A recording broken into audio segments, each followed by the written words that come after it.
नए साल की शुरुआत के साथ ही इकोनॉमी के मोर्चे पर लगातार जोश बढ़ाने वाली खबरें आ रही हैं। अर्थव्यवस्था में हो रहे तेज सुधार को बयान करने वाली इन खबरों से छटनी का डर दूर हुआ है।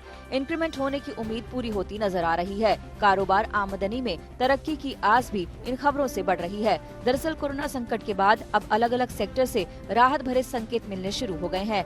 नियमों में मिली ढील और वैक्सीन बनाने में मिली सफलता से विकास के रास्ते एक बार फिर से खुलते नजर आ रहे हैं।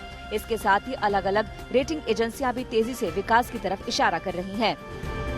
ताज़ा रिपोर्ट रेटिंग एजेंसी फिच ने जारी की है, जिसके मुताबिक भारतीय अर्थव्यवस्था 2021-22 में 11% की दर से विकास करेगी।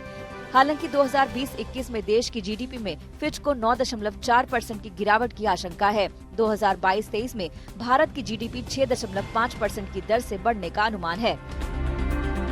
इन अनुमानों के साथ ही भारत की महंगाई दर की मुश्किल भी कोरोना की धीमी होती चाल के साथ आसान हो गई है।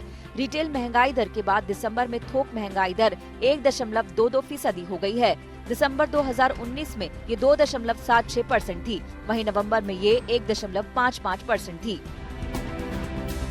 इसके अलावा रेटिंग एजेंसी ICRA के मुताबिक अगले कारोबारी साल में टेक्सटाइल इंडस्ट्री की रिकवरी प्री कोविड स्तर पर पहुंच जाएगी। इस सेक्टर में घरेलू मांग और निर्यात बढ़ने से विकास की राह आसान हो पाई है। हालांकि ICRA ने 2022 के लिए अभी किसी तरह का अनुमान जाहिर नहीं किया है।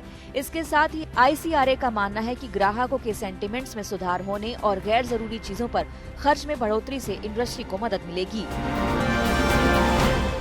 वहीं घरेलू एविएशन सेक्टर भी प्री कोविड स्तर के 70% तक पहुंच गया है, लेकिन अंतर्राष्ट्रीय उड़ानों की रिकवरी में अभी 1 साल का समय और लग सकता है। इसकी रफ्तार में सुधार का वक्त काफी हद तक बजट तय करेगा। इंडस्ट्री से जुड़े लोगों का मानना है कि एविएशन के कुछ पार्ट्स पर एक्साइज हटाई जाए और ATF को GST के दायरे में लाया जाए। उम्मीद है कि कोरोना के घटते मामले और वैक्सीन बनाने में मिली सफलता विकास की रफ्तार बढ़ाने में कामयाब होंगे। टूरिज्म, एविएशन के साथ साथ हॉस्पिटैलिटी और बाकी सेक्टर्स को अभी सरकार की राहत के पिटारे की जरूरत है, जिससे इकोनॉमी प्री कोविड स्तर से आगे आ सके। अब देखना यही है कि बजट के इस सबसे बड़े मौके का इस्तेमाल सरकार कैसे करती है, जिससे उसके घाटे की भरपाई भी हो सके और इकोनॉमी की रफ्तार भी तेज हो सके।